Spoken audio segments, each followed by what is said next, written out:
This episode is made possible by the generosity of our listeners. Thank you. Welcome to the Creation Science For Kids show.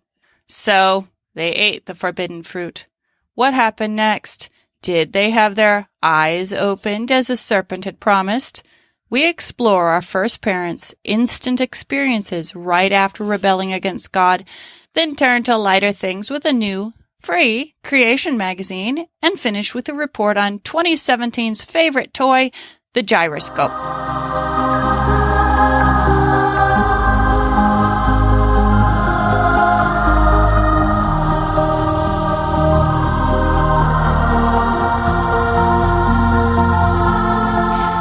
Praise the Lord. I will give thanks to the Lord with my whole heart. In the company of the upright, in the congregation.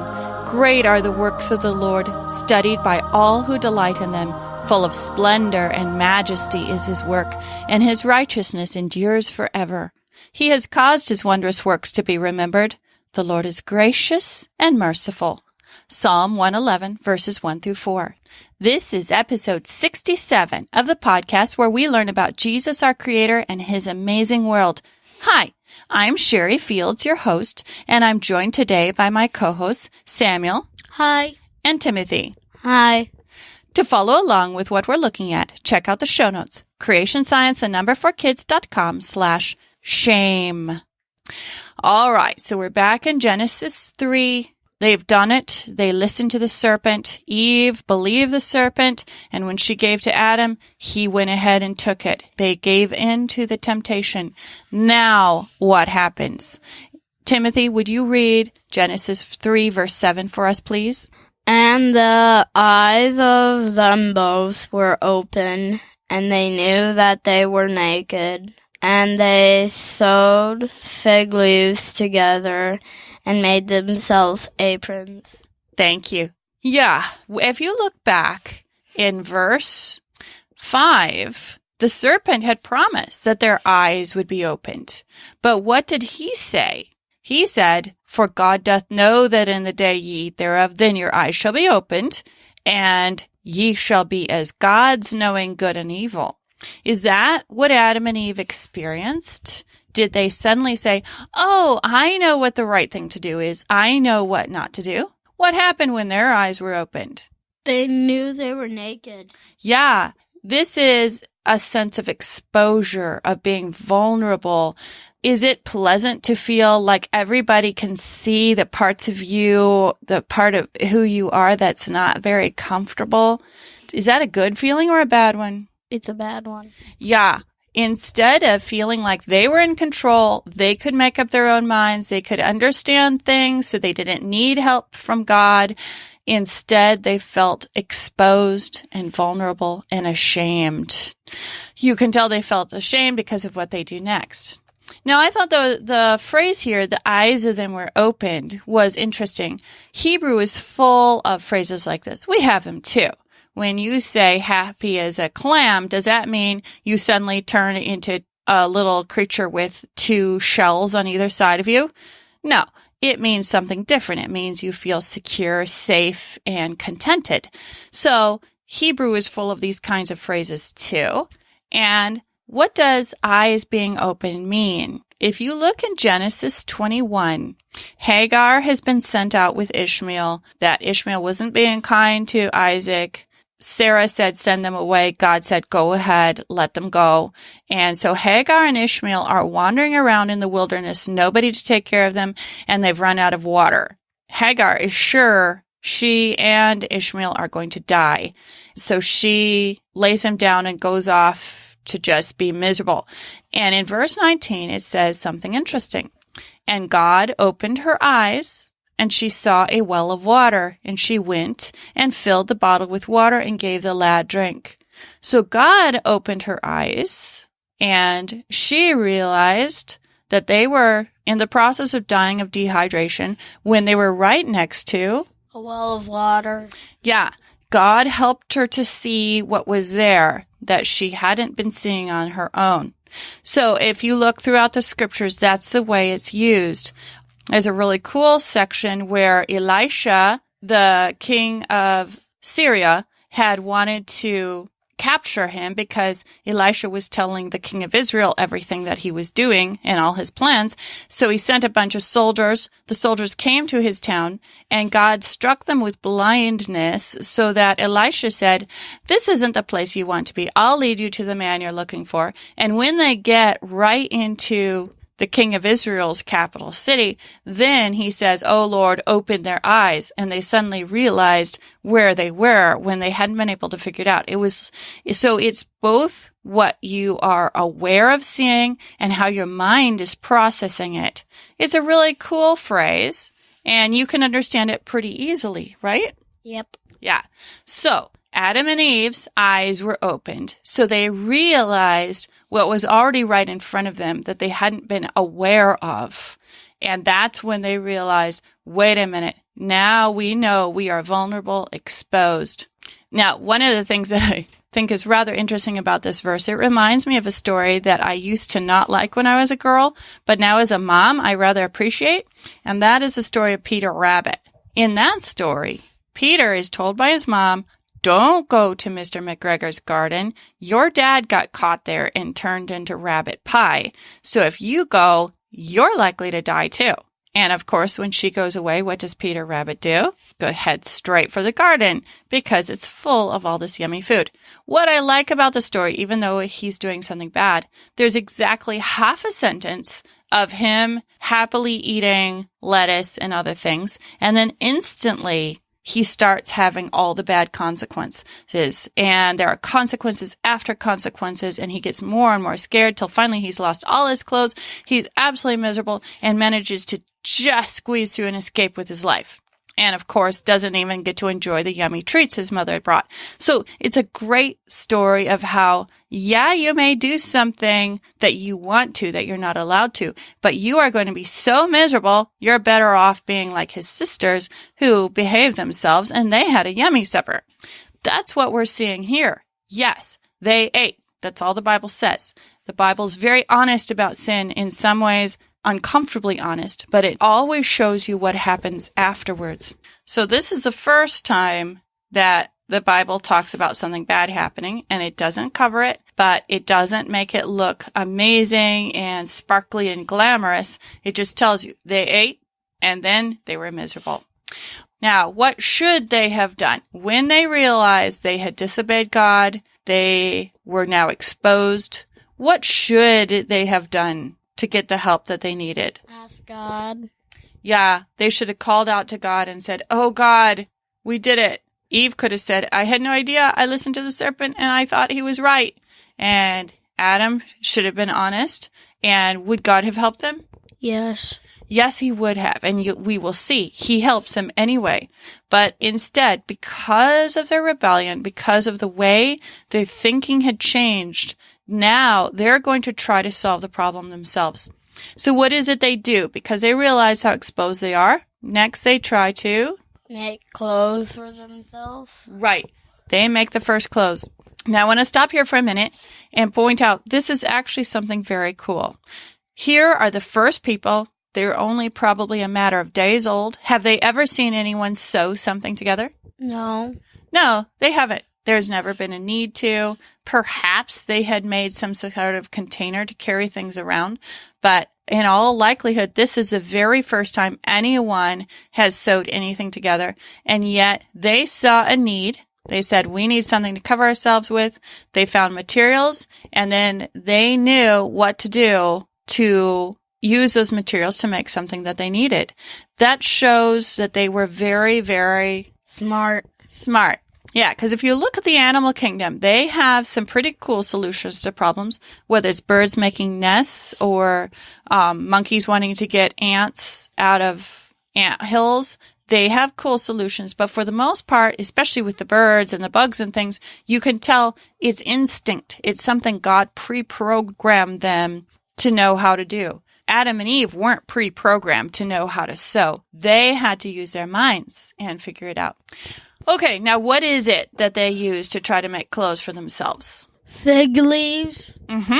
We still have fig leaves today. They don't grow in North America, and even in Europe, they're delicate garden plants. But figs still grow all over Israel and the Middle East. There are all kinds of figs. One of the most famous ones in the Bible are the sycamore figs. Who's famous for having climbed in a sycamore tree? Zacchaeus. Right. That was a sycamore fig. They would actually, Amos, the prophet, that was his job. He was in charge of a grove of sycamore figs. He didn't make a lot of money doing that. But they have them all over Israel to this day. And so they know exactly the kinds of things that Adam and Eve were using to try to make themselves clothes. We don't see them every day, so let me talk to you about them. Most of the time, the leaves aren't quite this big, but the picture I found on Flickr, and I'll have to send a link to you because the lady here has kept all the rights to it. But she took the picture in 2004, and you can see her hand, and then you see a leaf behind it. What can you tell me about this leaf? It's very big. It is quite large. A fig leaf has 3 lobes, left, right, and like a central finger. So if you kind of hold your thumb and pinky out and then have your middle fingers in a bunch, you'll get a bit of an idea of what a fig leaf is shaped like. But how long is that leaf compared to her hand? Taller and wider.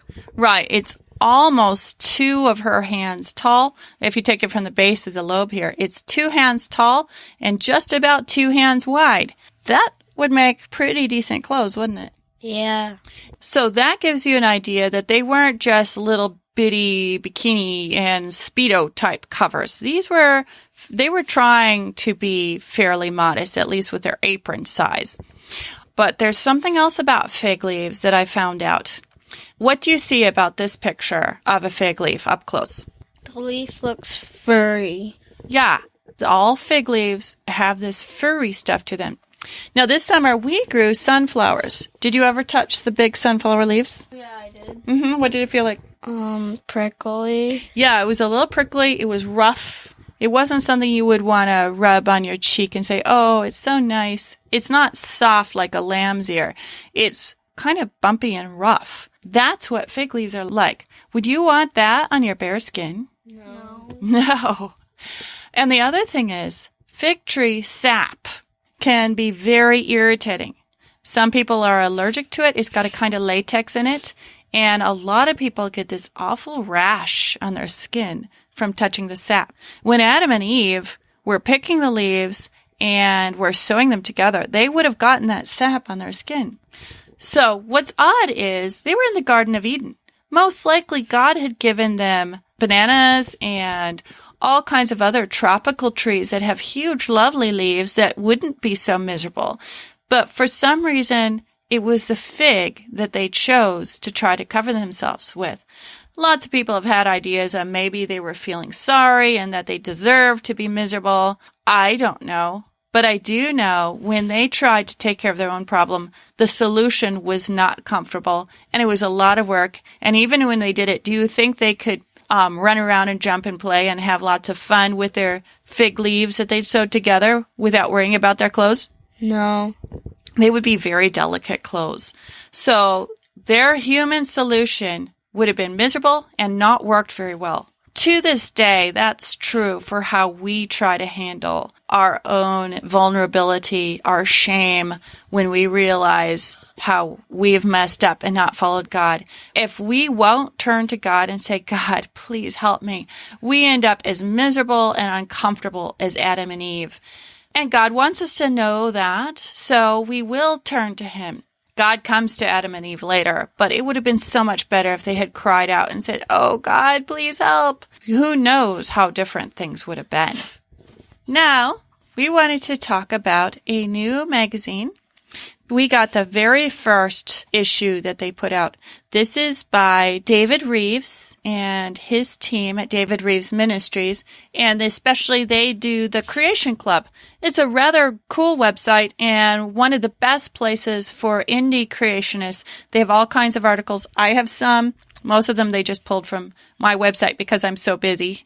And they have all kinds of other people that will write for them. And they decided to not only put out a newsletter, but to actually make it a proper mini magazine. Now, if you get Acts and Facts from ICR, the Institute for Creation Research, this one isn't quite as fancy, because they're having to pay for it themselves, and they don't have huge donations from people like ICR does. ICR has so much money, they're building a multi-million-dollar museum down in Dallas, which is fabulous. I love what ICR does, and I love especially that they can afford to support scientists who are doing research all the time just to help us understand the flood and how God made the world. But David Rives Ministries, it's just him and a couple people that he's been able to hire because people are supporting him. And I really wanted to show you on the page where you can sign up for the magazine, it shows the people who are in charge of putting it together. So there's David Rives. He's not that old. I think he's about 27 now. And here is the other guy who puts it together, Murray Rives. It's David's brother. Now, I don't know why, but I do know that Murray has to be in a wheelchair, and he is helping out his brother. And I know their mom also is a big encouragement to them. So I think that's really awesome that they work together. And then Sarah Mickelson, I've been watching her. She's another very young lady. Just got married to a guy that, and we'll talk about this in a minute, they make models of fossils. They take real fossils and then make copies so you can take it around and not worry about if it breaks. And she helps write. So they're the main team putting this together. So it's just a handful of people. So if you look, what's on the cover of this, the First Creation Club magazine? Dinosaurs. Yeah, what kind? T-Rexes and Triceratops. Yeah, so they've got a really nice CG image of a dinosaur. Looks like it might be supposed to be after the Ice Age, or during the Ice Age, because there's snow on the mountains behind them. But they've got all pictures inside, and they've got, I don't know, it's probably 16 pages long. Nice and clear print. This was our favorite article, and it's actually they've got a Creation Kids Corner. And Sarah wrote an article, and what was it that she told us about in this article? Fossils. What about fossils? How they made a replica of a fossil. Very good. Yeah, so this is a fossil. Is that a dinosaur bone? No, it's a fossil of a dinosaur's footprint. A footprint. Right. So they went down. There's a whole area of tracks down in Texas. And so this is still in the ground. What does that foot look like? A fig leaf. It does. It actually looks a lot like a fig leaf and even bigger. It looks like it's probably 2.5 feet long, about, 60 or more centimeters long. But it's got 3 toes. Oh, boy. We had looked up what a Acrocanthosaurus looked like. Isn't it? It's in the T-Rex kind of family, isn't it? So it's one of the kind that walk on 2 legs. The fossil footprint is still in the ground. You can still go out and see it in Texas. So they had to leave it there. So what they did was they painted this latex plasticky stuff. This is very much how they make masks and things for doing movies where you've got characters that look like monsters or elves or whatever. So they paint the latex and let it dry. They paint some more, let it dry, and then they get it out of the hole, and it's very floppy and can be torn easily. So they have this special plastery like bandage that they put over it and let that harden. Then they can take the whole copy back to the shop, fill it with plaster, and paint it. And now they have a replica that's exactly the same shape. Now they've painted it differently. You can see the one that's actually in the ground is full of this dark dirt color, but that's not very pretty for putting in your TV set. So they painted it differently so you can see it on TV without it being ugly. But it makes an exact copy using that latex. So Sarah talks about the work that they do to make their replicas. Now, one of the things that I like about David Rives is he is an amazing amateur astronomer. He has some very powerful telescopes and cameras and stuff. In fact, Dr. Danny Faulkner, who is the astronomer at Answers in Genesis right now, he says, I don't know why I even bother trying to take pictures of the stars or the eclipse and stuff, because David Rives when he takes his pictures of the same things, his looks so much better than mine. I might as well just let him do it. Isn't that cool? Yeah. Yeah. So he's very good at taking pictures, and he loves to look out at space. So he has in here a list of upcoming events. Now, for this first issue, they're already over, but they'll be doing more issues and let you know what's coming up. Same with where he's going to be, because David Rives goes and speaks around the United States. And he also has a TV show, Creation in the 21st Century, which is on TBN, but you can also watch it online for free. So that's a lot of fun. They have a few short articles on things that they have found recently and how it fits better into the creation model than it does into the evolution and long age model. So those kinds of mini things are excellent for just teaching you how to think. We aren't afraid of reading what scientists have found. When somebody looks at the real world, are they going to see stuff that only works when you look at it from evolution in millions of years? No. Why not? Can we make something true just by believing it?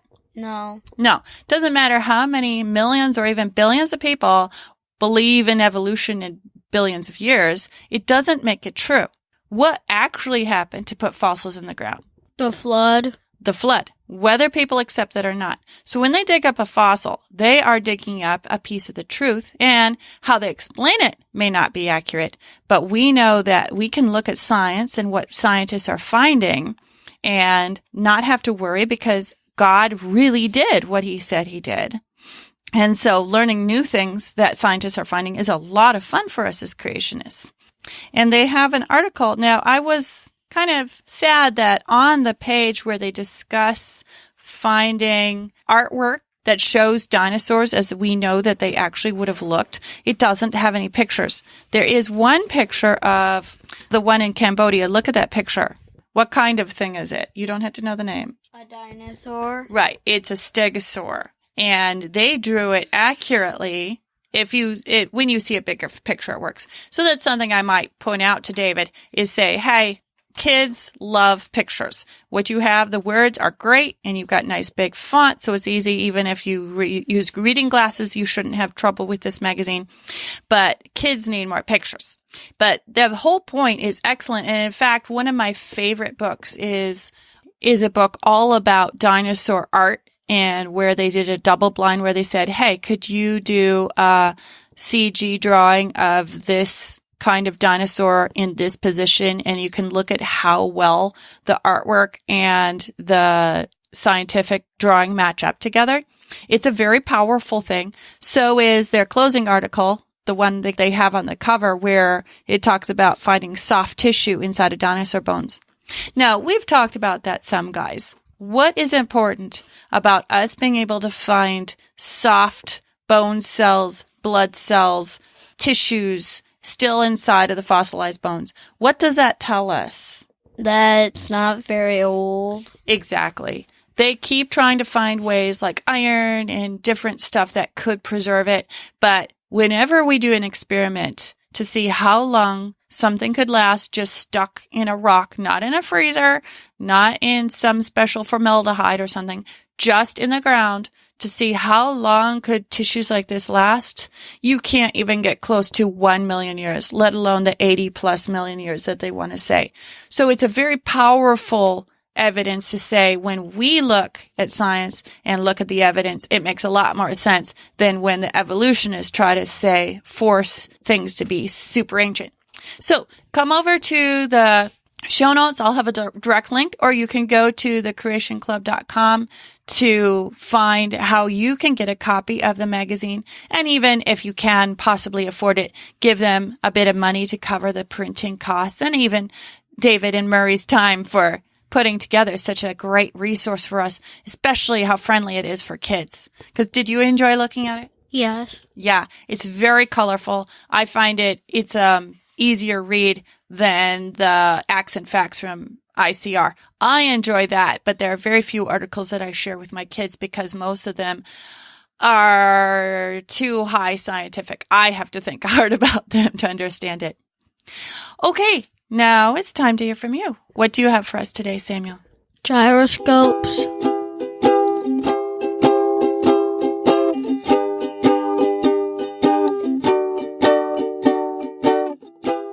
gyroscope is a spinning device around the central axle. So, how do you know about gyroscopes? We have one. Okay, and what do you do with it? Is it in our car? No. We play with it Right. as a toy. Mm-hmm. So they make great toys. This is a traditional shaped gyroscope. What are you supposed to do to get it spinning super fast, but we lost it? A string. String. Now, why do you want it to spin fast? What's the difference between a gyroscope that's not spinning and one that's spinning super fast? The one that's spinning super fast can, balance on one finger. On a point. On a point, or on a stand. Right. And what if it stopped? Will it balance? No. It falls over. Yeah, it falls right over because gravity can pull it down to one side. What's the other kind of gyroscopes that we have? What are ones that kids have played with for thousands of years? You spin it and it stands on point and you watch it. A top. A top is a kind of gyroscope. And then the new ones that are so popular in 2017? Fidget spinners. Right. So all of those are different shape forms of gyroscopes. Now, we talked about it spinning and that it can stand point. Do you remember in the YouTube videos we watched, can you remember anything about why it doesn't fall over when it's spinning quickly enough? The faster it spins, what happens? Does gravity stop? No. No, it still has gravity, but what is happening to any particular little bit of that wheel as it's spinning? And it's wanting to be pulled by gravity, but what happens before it gets pulled over sideways by gravity? It goes straight. Why? So on a lot of the demonstrations, they show like a large wheel and they can suspend it from one side because you can actually have the gyroscope where you hold it at one end and have it going out sideways and it doesn't fall down if it's spinning fast enough. Why? What's happening as it's trying to fall down? It's spinning so fast that by the time it tries to fall down, where is it trying to go then? Around in a sort of circle.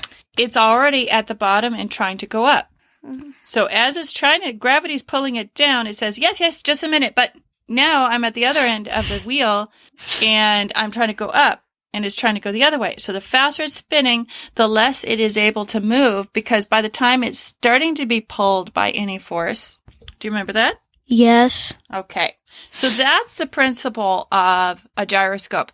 The faster it spins, the more it resists any change in its position because the outside, by the time it's wanting to change, has already spun around to the far end and is being pulled the opposite direction. So they make great toys. What is so fun about playing with a gyroscope? You can stand it on end, but you can't do that with a fidget spinner. Why do we still like fidget spinners, even though you can't spin them like a top and watch them skitter across the table? You can balance it on one of your fingers. Okay, yeah, so you can balance it, but you can balance it on one finger even when it's stopped. What makes it nice to just fidget with? When you move your hand and you're holding it, what happens to the fidget spinner? And it's spinning fast. When I turn my hand, it wants to stay going straight. Right. So when you force it to change direction, it resists you. It feels heavy and weird, doesn't it? Yes. That's why we like fidget spinners to play with a lot. That also makes them very useful. Now, we studied about different ways that people use gyroscopes in their life. Now, there's another one that children are very familiar with, but it's not a toy. We use it to go places. What is it that we use that's a gyroscope that helps us go places quickly? Bikes. Right. So when you're learning to ride a bike, what's scary? What are you afraid of going to happen all the time? Fall down. Right. And can you fall down when you're on a bike? Yes. But what is it that helps you stay upright? The wheels. Uh-huh. And what do they do? The faster you are, you won't fall over. Right. Because the wheels, as they spin, turn into gyroscopes. Yep. Yeah, I remember when I was a girl, I was terrified of falling over and I couldn't get fast enough. Finally, my mom said, hey, there's a little hill right there. Coast down the hill, and as you get going fast enough, then start pedaling. And you know what? It worked. It worked really well. I started bike riding within 2 tries. I remember it's like, oh, I'm not falling over. I can go ahead and pedal instead of having to keep my feet down to keep from skidding my knees. All right, so we use gyroscopes all the time. Unicycles and bicycles both rely on the gyroscopic effect of the spinning wheels to keep you upright. Now, grown-ups use gyroscopes in very important things. What are the kinds of things that we use gyroscopes in? Airplanes and helicopters, submarines, rocket ships, and even the Hubble Space Telescope. Yeah. Do you remember what these things use the gyroscopes for and why? Do we use gyroscopes when we're driving our car? No. Why doesn't the car need it? Do you know? What is it about all these things that cars don't have to worry about? Can a car go flop sideways or point its nose up in the air and down? No. A car drives on the road. It's stuck like it's on a piece of paper. It can be a very bumpy piece of paper, but it's stuck just on the ground. Gravity is very powerful in a car. So the submarine is in water, and airplanes and helicopters are in the air, and the rocket ships and the Hubble Space Telescope is in space. Right. All those things can move up and down. And they can tip left and right and nose down, nose back without anything else necessarily pushing on them. So they have to know which way they're going so they don't bump into things and crash or get seriously off course. So do you remember what it is that gyroscopes help them to know so they can be careful not to crash? To go straight. Yeah, because gyroscopes always want to go straight. Yeah. So if you think about the top, if it's spinning fast enough, it'll stand on that little bitty point, and it always wants to be directly flat with how gravity is pulling it. So a gyroscope wouldn't work the same way if the Hubble Space Telescope was far enough away from Earth not to feel any gravitational pull. They would have to use a different system for things that are out of Earth's pull. But as long as you have gravity working on it, it wants to be flat with the way gravity works. So what is it? Do you remember the name of the circle things that they put gyroscopes in so that they can stay aligned with Earth's gravity? These circles on the outside of the gyroscope. What are those called? Gimbals. Very good. Yeah, we found a really cool video. How did he help us remember the name gimbals? He first called them things, drums. Yeah, what is it that's on a drum set? Cymbals. And then for sewing, a cymbal. Right. And he's like, no, that's not right. It was very funny. So, and our toy gyroscope doesn't really have rotating gimbals. But if you have like a good globe, we'll show you where you can flip it sideways and look at the bottom and stuff. Those are gimbals holding the globe so that you can turn it any direction you want. Do you remember how many gimbals do you need so that a gyroscope is free to stay in alignment no matter which way the outside of it turns? Do you need like a dozen of them? No, just 3. Yeah. So gimbals allow certain gyroscopes to stay in position so that your airplane or whatever instruments know exactly which way down is all the time. Now, there's another one that airplanes and other things use, and they want it to turn, but they're relying on that resistance to tell it what. Do you remember? It tells it how quickly it's changing direction. Right, because remember that resistance you feel when you're playing with a fidget spinner or the gyroscope, it pushes, and those instruments feel how much it's pushing and which direction, so that, because like an airplane, you want it to go around corners. If you watch one coming in towards an airport, it'll tip so that one wing is way higher than the other, but it needs to know that the nose hasn't dropped while it's tipping its wings and stuff. It needs to know all those things. Nowadays, to tell altitude and stuff, all of these submarines and airplanes and stuff also have a GPS where it's getting messages from satellites to know exactly where it is. But they still always must have gyroscopes in case what? In case the GPS stops working. Right. They'll still have a backup. So they always have gyroscopes in them. So we found a bunch of cool videos. Which one did you like best? The one where he mixed up all the names. Yeah, I thought what he did explaining gimbals, that was very clever because you really remember the name gimbal after hearing it. Well, it sounds a lot like cymbal and thimble. And then, do you remember what he said for gyros? What was the picture behind him? Was it a gyroscope behind him? No. It was? Food. Yeah, it was a hero sandwich, which some people pronounce gyros because that's what it looks like. Yeah, so it was very clever. And of course, because it's in the real world, you don't have to worry about any evolutionary stuff coming in. So I'll actually embed those in the show notes so you can watch them really quickly. So the whole world follows laws. Who invented those laws that allow gyroscopes to work? God. Yeah, and he made us smart enough to figure out how to use them, both for fun and for safety. Isn't that awesome? Yes.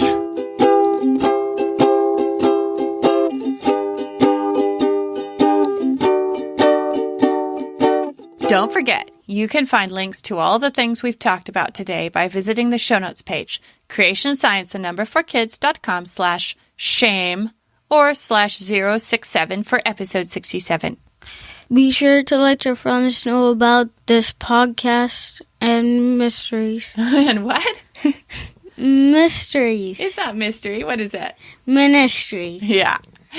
And if you're listening to this in your podcatcher, go ahead and subscribe. That way you won't miss any episodes. And to connect with all the rest of the things we do with the podcast, stop by the web address I got just for you, CS4KS, the initials of the show, .com, and find out how to send us your own recordings, write us an Apple podcast review, drop us a note, become a monthly supporter, and see the heart of why this ministry is so important. Has the show been a blessing to your family?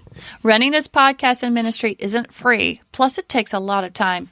We now have a Patreon account where you can help us out, like Pastor Brian Betworth and the Academy of Christian Apologetics for Moms. Thank you. If just a few of our listeners help, even with just $1 a month, it will help cover the rest of our basic expenses, and anything above that will help us improve things for the future. Visit cs4ks.com to find out what to do. Well, this finishes up our show for today. Until next time, have fun treasuring our amazing universe and Creator. Thou art worthy, O Lord, to receive glory and honor and power, for thou hast created all things, and for thy pleasure they are and were created. Revelation 4:11.